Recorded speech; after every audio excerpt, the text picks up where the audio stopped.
So I make that 9:30. We've got lots of people piling in. As I've just said, there's 83 people registered to come on the call this morning. I know some of those want the recording rather than going to attend the call. So I'll just give it a little while longer to let a few more people come in. But whilst I am doing that, um, basically this conversation started off in the WhatsApp group on Monday afternoon, and I believed at that time there was 4 people that would like to have a conversation with me around virtual assistants and the way that I use a virtual virtual assistants in the Philippines. So I set up a group call for those 4 people and then shared it with the community. And over the last 24 hours, lots of people have joined in and wanted to be a part of the call. So, as I say, I've got a list of questions that I've summarized into different areas that people have asked as they've registered. And my plan is to go through those questions and share the answers as I see it. And with all these things, the beauty of it is, as people have asked questions, I've challenged the way that I am currently working with June, which is the lady that I use in the Philippines at my VA. And there's 1 or 2 things that I used to do that I'm no longer doing that I'm going to go back to, and a couple of ideas that I've come up with whilst I've been doing that I am also going to implement with June. So I've got tremendous value out of this conversation before we even start. So thank you very much for the great questions that you've already asked. As I go through, if there's anything that you don't understand or anything that you would like me to expand on, then at the bottom of your screen, there's a little box with a Q&A on it. It's got 2 little speech bubbles. If you click that button, and then it'll and ask the question in there, then I will manage that and I will answer those questions as I can. Also, you can answer them obviously in the chat box. You will see a little logo, the Accountants Mastermind logo at the top with Mark Swindell's name in it. Mark works with me at the Accountants Mastermind and he's in the room in case for whatever reason the webinar drops out at my end, but also to manage the chat. Morning, Jeff. Also to manage the chat, so if anybody puts anything in there that he can answer, he will do, and we'll also in the chat box include some of the information that you might want to take away from today, because I have no slides, because I didn't well, as I say, I didn't imagine it was going to end up being a conversation like this, so I've not had time to prep slides and do a fancy slideshow. So if there's any information that you want, pop it in the Q&A and also pop it in the chat. So firstly, the first question is, how did I find my VA, or how did I find June? Well, basically, I'm going back now, December 5 years ago. I think it might even be 6 years ago. And as I was coming up to the Christmas break, I put an advert or bought a service from virtualstafffinder.com. And Mark will post the URL for that now in the chat. And basically, I went on there, I told them what I wanted, and I think at the time it cost me $250.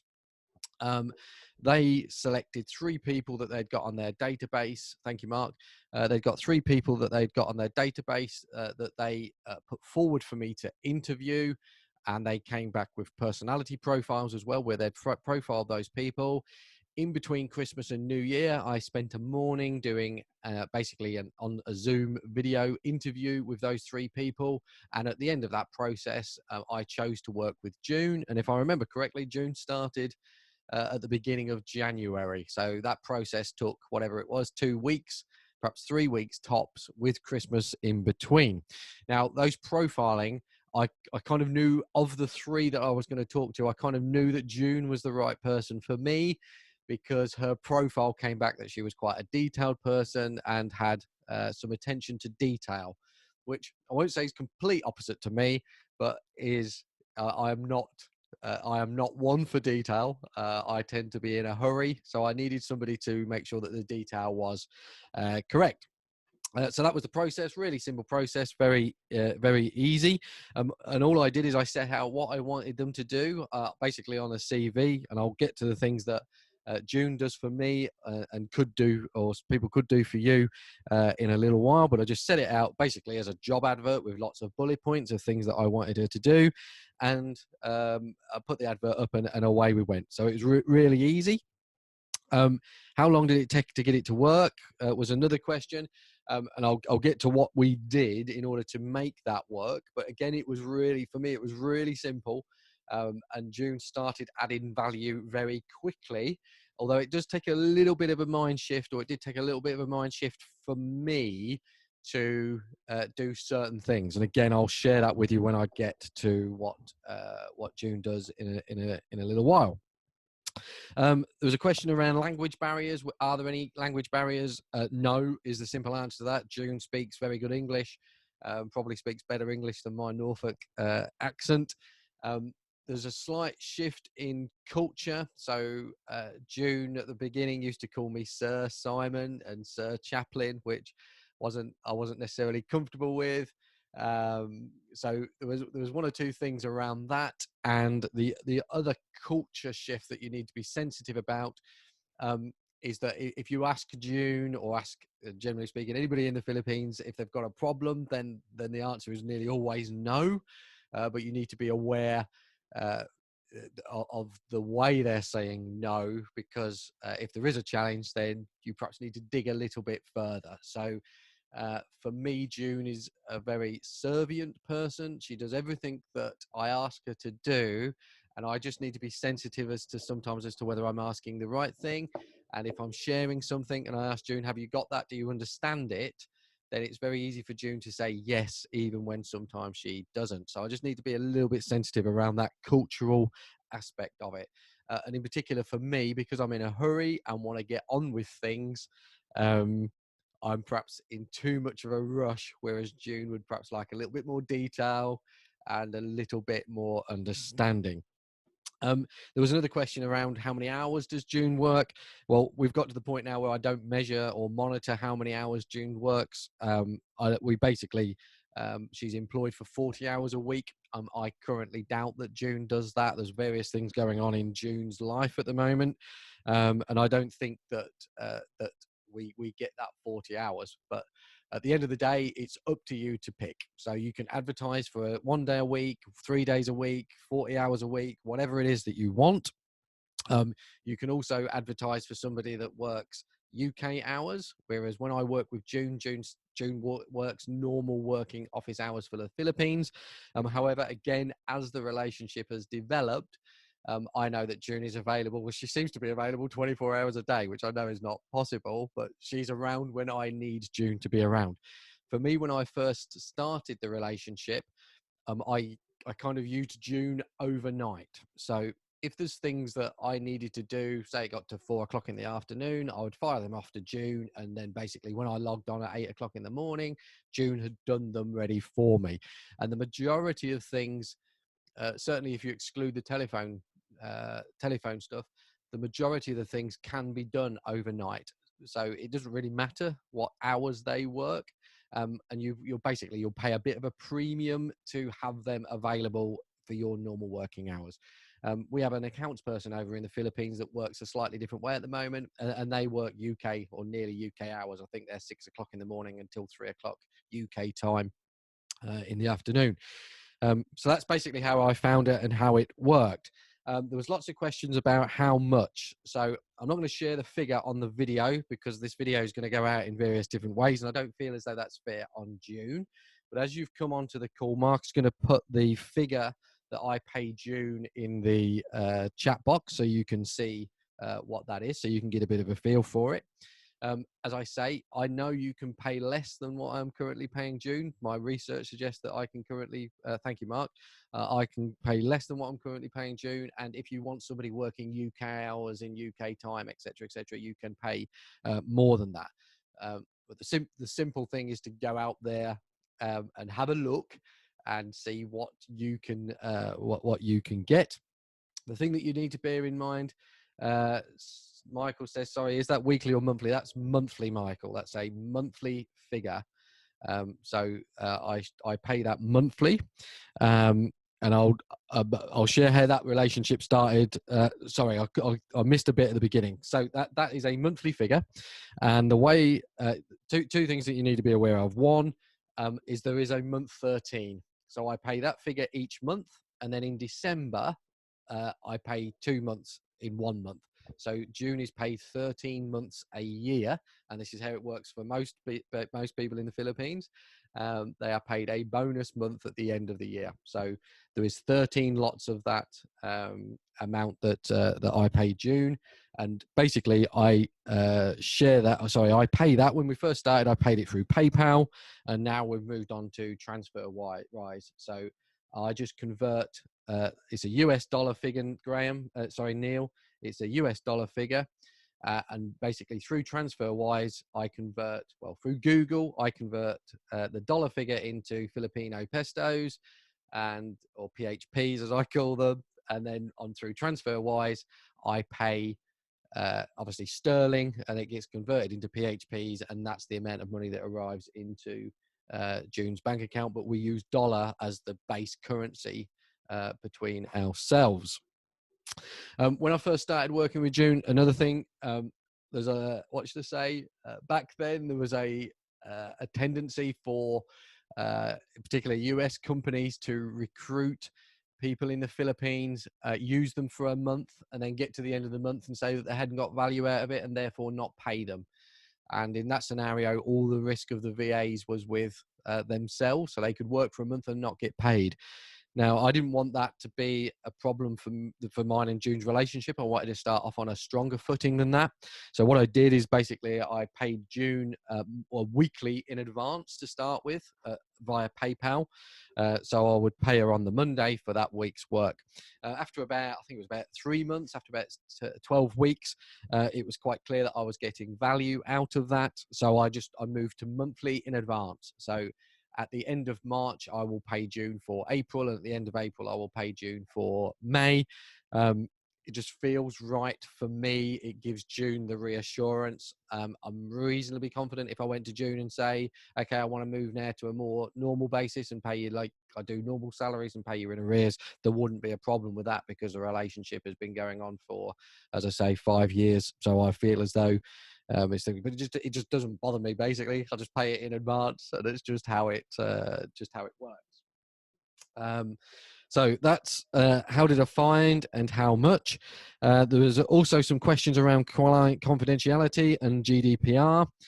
For me, June is the same as any other team member. So I have a contract for services with June, and within that contract, we have all the usual confidentiality stuff. Fit and proper, blah blah blah, just all this usual stuff that that we would have in a contract of employment. It's just in a contract for services, and if anybody wants a blank copy of that, then I'll gladly let you have a copy of that. June also does fit and proper forms for the work that she does on Greenstone. She does the money laundering training, and confirms she's done the money laundering training.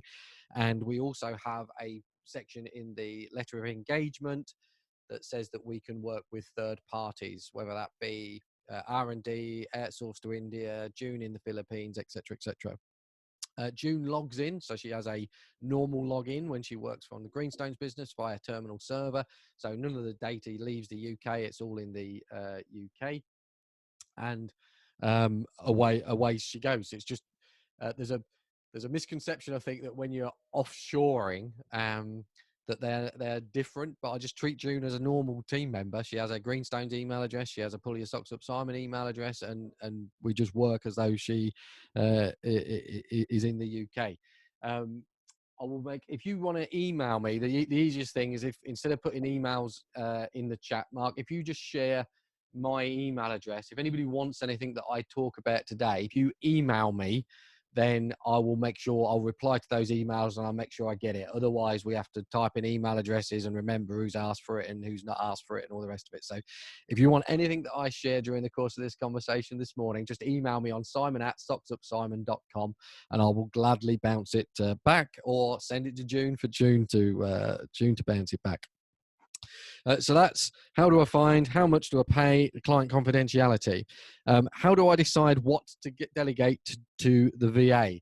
Well, the simple answer is anything and everything that I can. So I called June sort of my Google, and it's at the really basic level. If I find myself going to Google to look for something, very often it's easier for me to email June and ask her to look for it than me. So say, for example, I am presenting at a conference and I need to be in Birmingham for 10 o'clock. Instead of me going on and looking at train times and travel times and where it's located and where the hotels are and all that sort of stuff, I just send it over to June. June comes back, she gives me a hotel or 2 or 3 hotels, travel directions, etc., etc., all the way down to the point where you walk out the train station, turn left, walk up the road, turn right, etc., etc. So, in its simplest form, anything and everything that I don't need to do goes to June. So, I'll read a list to give you some ideas, and I'm going to share a spreadsheet in a minute about some stuff that we have done within Greenstones in order to make sure that the right people are doing the right jobs, as opposed to chargeable people, accounts production people doing administration or customer care jobs. So, as I say, anything that goes on Google, traveling arrangements, sourcing stuff. So say, for example, I want a new webcam. Instead of me finding it, I just email June. I use Siri a lot on my phone. So I won't say it now because obviously it'll kick her off, but I'll send, if I'm in the car and I think about something, I will ask Siri to email June and ask in that email, ask June for it. I also use a thing called Clear Record, which I think I've got mentioned down as a note a bit later on. Clear Record is basically a voice recorder on your iPhone. You just record the voice message, record the MP3 file, and then just email it to June, and June will type it up, or she'll record it, or she'll add a note to your calendar, or she'll create a task to do, or whatever it is that you want to do. It just saves me having to type out lots of stuff. So sourcing stuff, Amazon, copy typing, converting PDFs into Word documents, converting Word documents into PDFs, updating PDFs for a year. There's any really simple stuff a lot of the time, but anything like that that you can get somebody else to do, just send it over and let June get on with it. She does zero bookkeeping, so raising invoices, sending statements, processing on auto entry, bank reconciliations, anything like that. Again, now they're all on Socks Up Simon. Producing Excel spreadsheets. So some of the reports that we do on Greenstones, they're generated out of data mining on Iris. So she'll go in and she'll produce the report, send me the report. So that it saves me having to go in. June doesn't understand the report.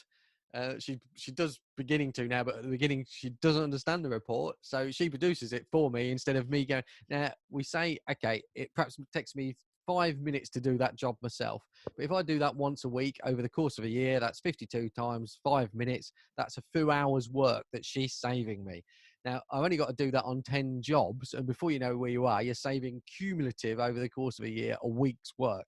So as simple as it seems, as very easy as it seems, especially if you can systemize it and make it routine, stuff like that is a godsend. CRM maintenance, customer relationship maintenance. So if you're anything like me, if you're anything, sorry, I've just read Michael Godsmark's question. She mentioned bookkeeping. She does bookkeeping on Socks Up Simon. She doesn't currently do any bookkeeping on Greenstones. We have somebody through a chap called Nikolai Naylor, Intelligent Offshoring, that does the bookkeeping. But there's no reason why you couldn't find a VA to help you do bookkeeping. Absolutely no reason why not, as far as I'm concerned. Going back to the CRM maintenance, I'm not the best at updating stuff like that. Whereas if I email it to June and say, "Can you update Michael's file?" then June will update that for me, and I don't have to worry about it. She can upload documents to the CRM system. She can upload documents to the website. She can publish blogs on the website. She can schedule social media posts. Anything and everything like that that's a routine type of thing, then she can do. She sends on Greenstone, she sends pre-year-end tax planning emails, she chases accounting records, she chases missing information, she uploads documents to the client portal, she drafts the emails to send to the clients to say that those documents have been updated. So anything and everything that you can do as a routine thing, then June or anybody they can do. How do I train June? Well, to start with, we used to we used to meet daily, and it was always 8:30 in the morning, and we'd log on, and it might take 5, 10, 15 minutes in order for me to share what I wanted to do with June. Over a period of time, very quickly, that went to weekly. So it was always 8:30 on a Tuesday morning, and we'd say hello, talk about what had happened the previous week, what had happened the next week, and then what needed to happen. And now those meetings are ad hoc, and become less and less and less because June knows what it is that she's doing. However, one of the questions I've now asked myself as a result of this conversation is whether I should be doing more of those meetings, and whether we should make that more formal again. Another thing that June could do that's not currently doing is updating the systems in Suite Process. So I could give her the systems and she could upload them as opposed to somebody here doing it. The really easy way of doing it, training June, is just to record, show June how to do it live if you want, and then record it on Zoom or on Loom. And then the next time then June comes around to doing it, if it's a month later, she can then go back to the video and look to see how it was done. There was a couple of questions around non-client facing stuff or not.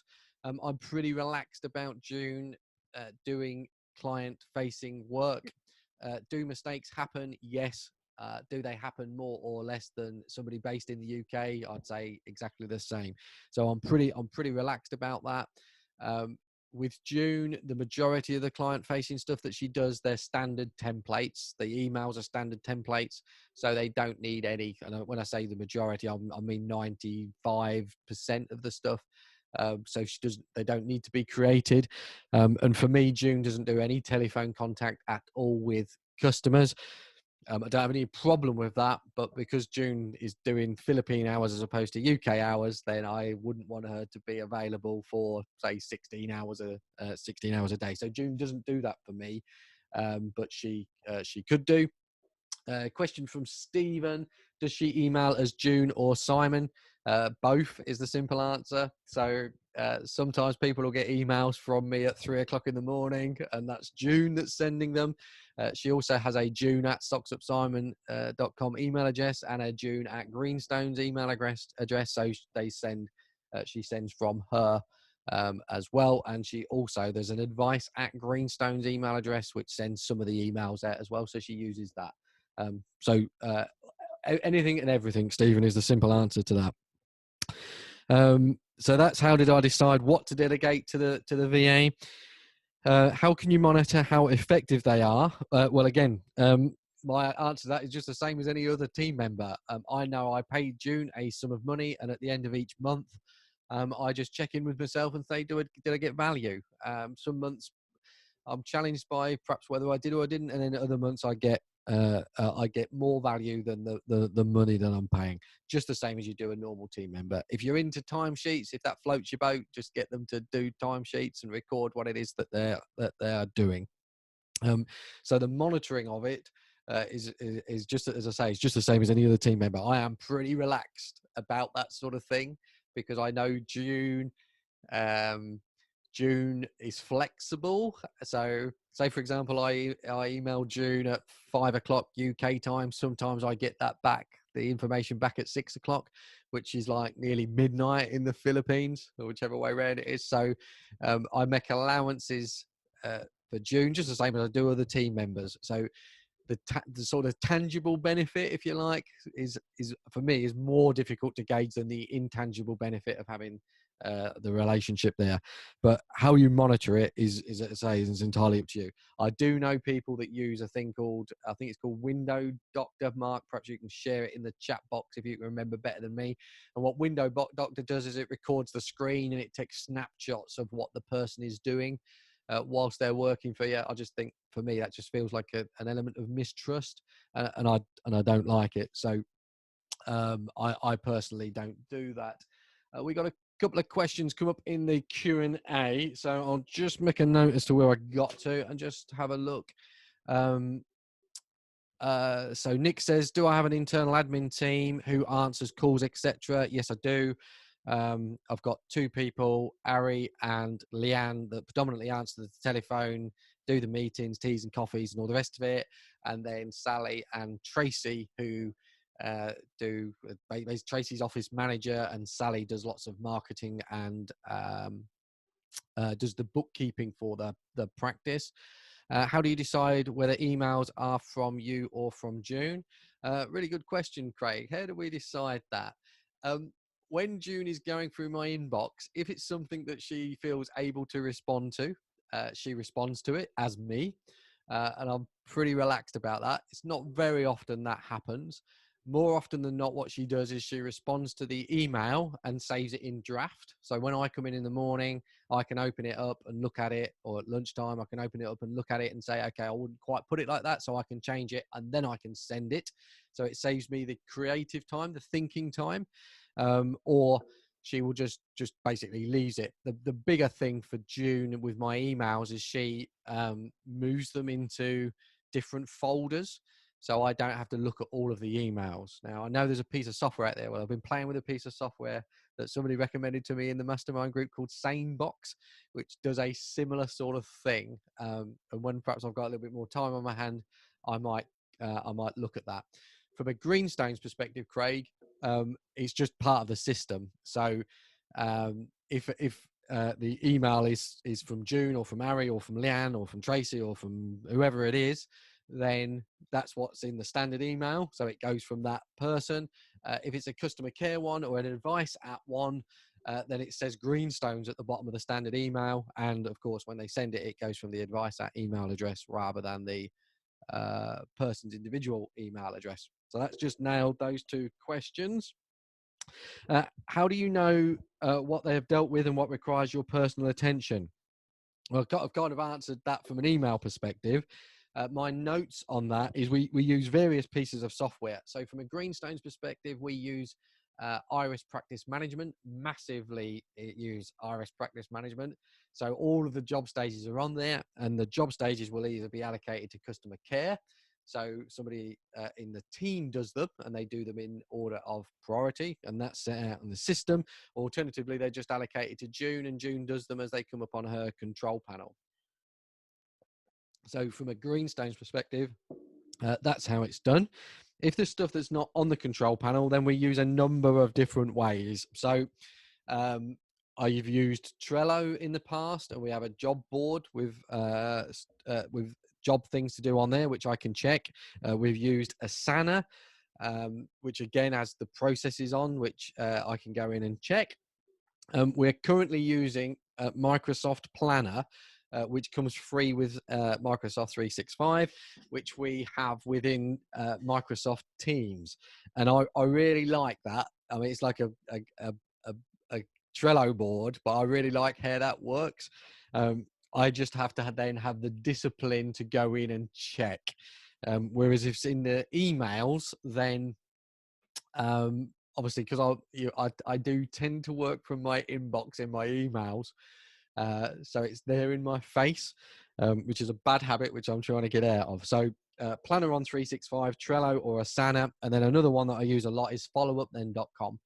And with followupthen.com, which I've talked about this numerous times, if you put a time in the blind copy box on an email, at that time that you put in the box, it replies to remind you to see whether it's been done or not.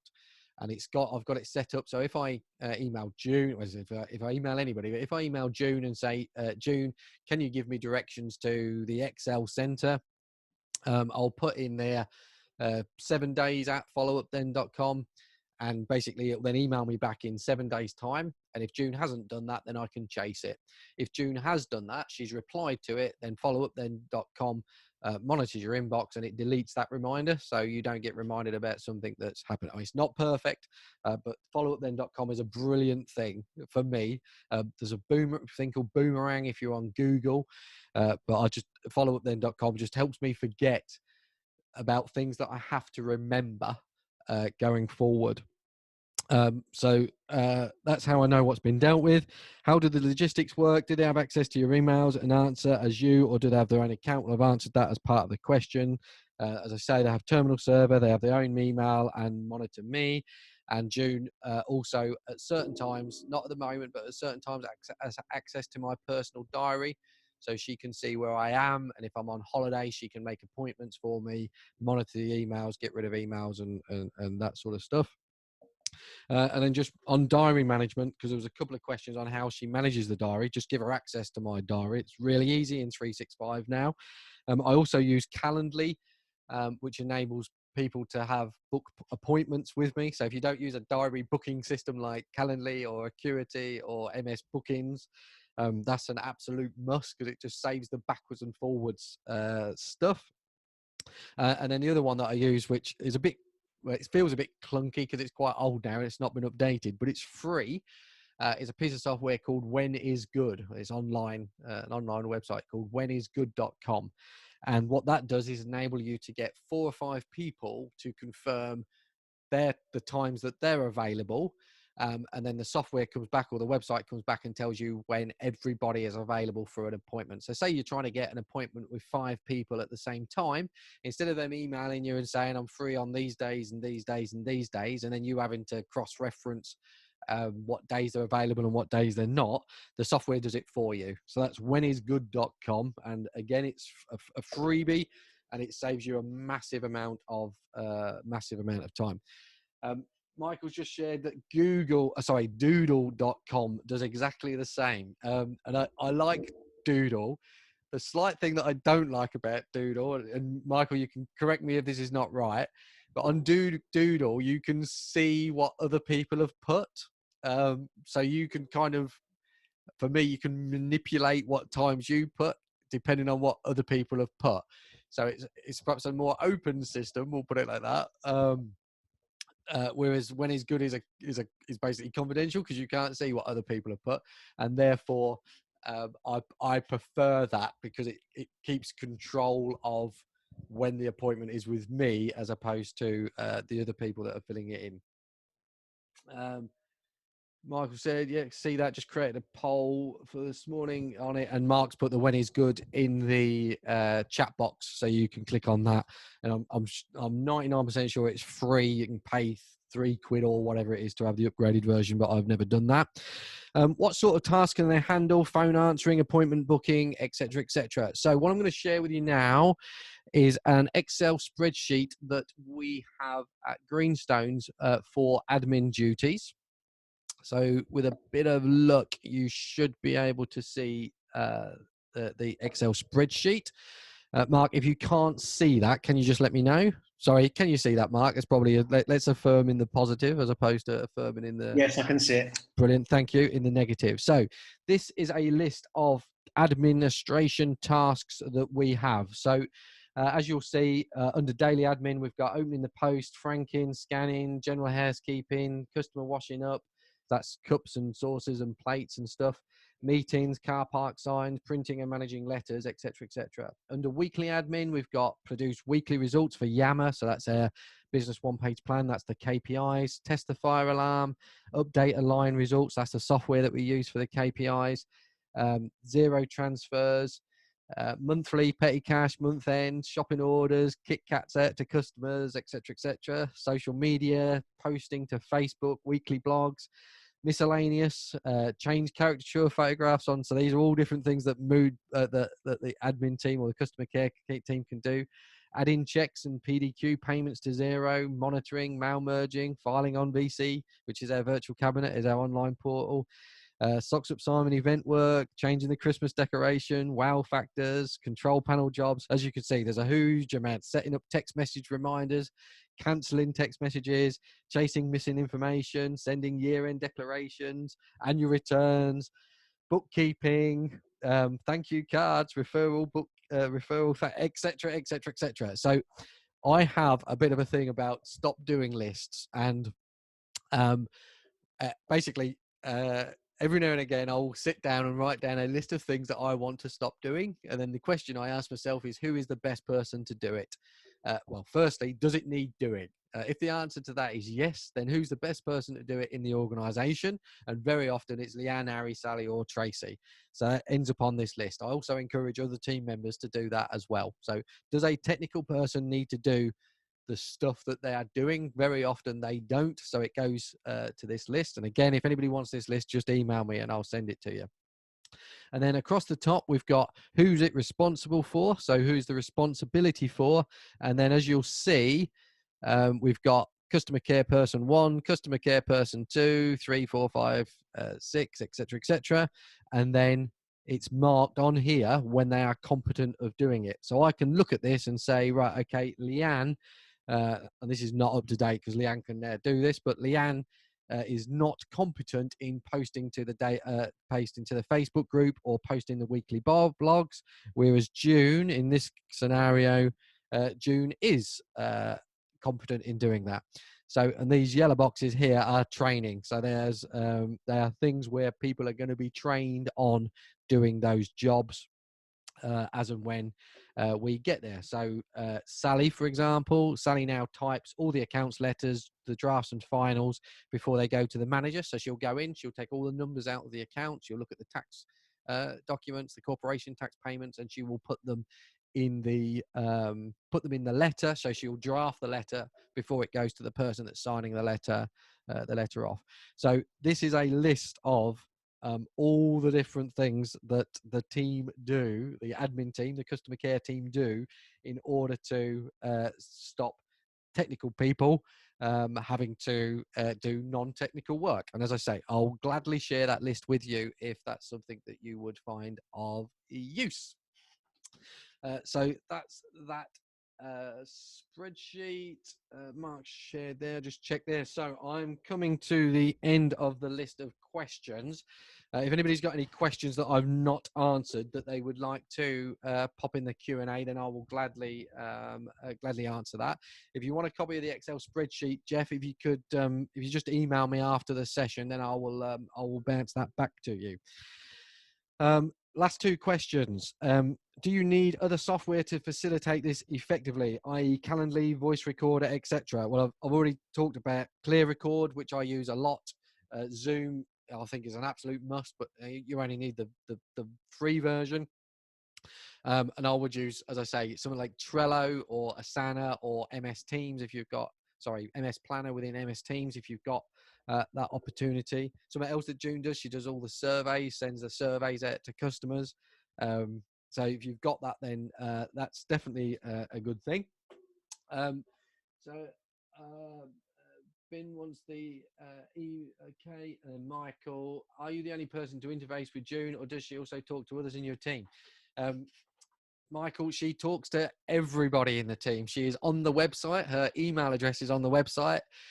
She interacts more now with Ari, Leanne, and Tracy and Sally than what I do. So she's just as a normal team member. People accept that she perhaps won't answer. So if we're emailing her at, say, 3 o'clock in the afternoon, she won't answer straight away because she'll be on the verge of getting into bed. But yeah, she just completely just interacts as normal.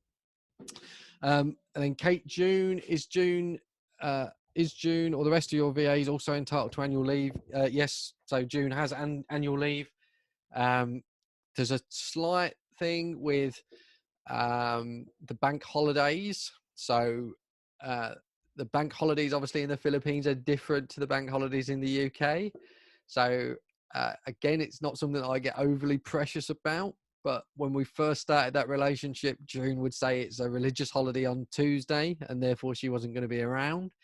So there's a little bit around that. Easter is another, the week. This week leading up to Good Friday and obviously Easter Sunday, there's a number of festivals that go on that means that June is less available. But again, over the years, that's to the point where I'd even forgotten it was Easter week from a June perspective. I know we're in a slightly different situation because obviously the Philippines are suffering the COVID-19 situation the same as what we are at the moment. So except for they've got less government support than what we've got. But yeah, it's the same thing. Without going into too many details, June also had a baby at the end of last year. And within the Philippines, they don't get any SMP or anything like that. So I supported June through that process. I gave June some time off basically, and carried on paying in order to protect and maintain the relationship.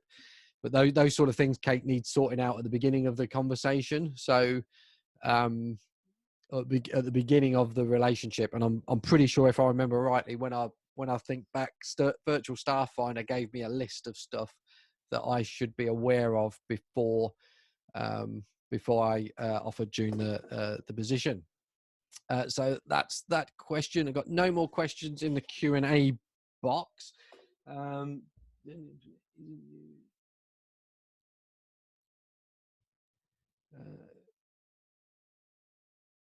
Yeah, I don't quite understand that. So I think it's around the profiling. When I know that I'm not a detailed person, so I've been profiled in a number of systems. No, I'm a creative person. I'm not a detailed person.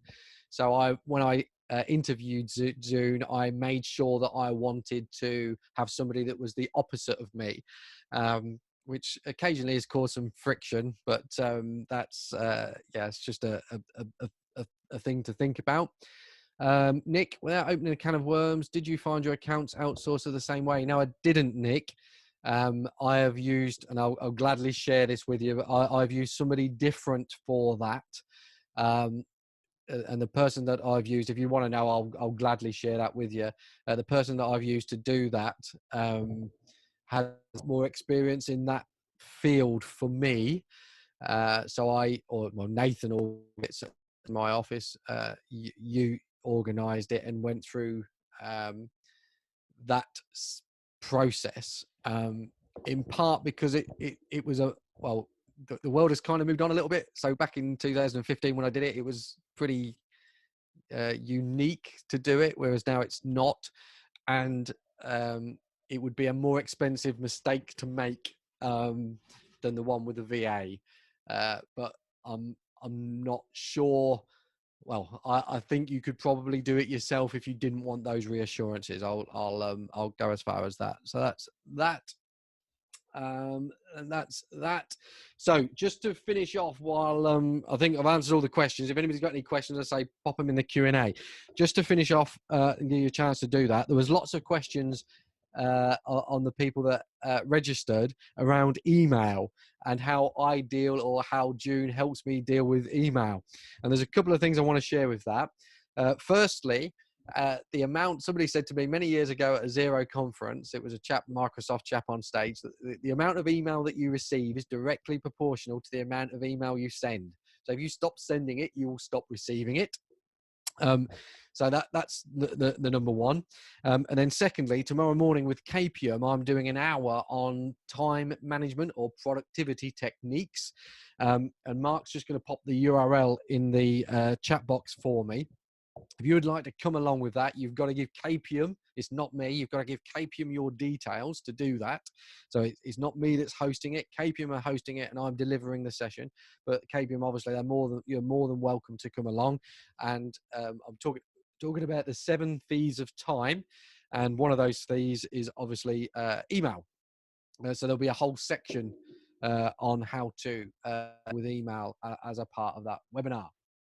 So that brings me up. I think I allowed half an hour or an hour on the WhatsApp. If nobody else has got any other questions, then I will gladly answer them. But if not, then we can go away and get on with the rest of the day.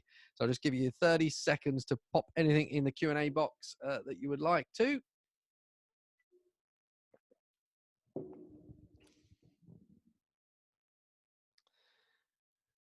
Nope. So that is me done. So that just leaves me to say thank you very much. Gareth says thank you. You're welcome. Michael says thank you. You're all very welcome. If anybody has any questions, as I say, after I've disappeared, or you lay in bed tonight and think about it, or get in the bath or whatever and think about it, and you want to ask the questions, then just email me on that simon@socksupsimon.com email address, and I'll gladly reply to them. If you want anything that I've talked about during the course of this conversation this morning, again, I will gladly send it through to you.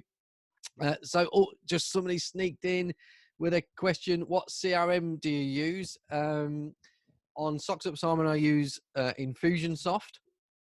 I've been with Infusionsoft since 2012.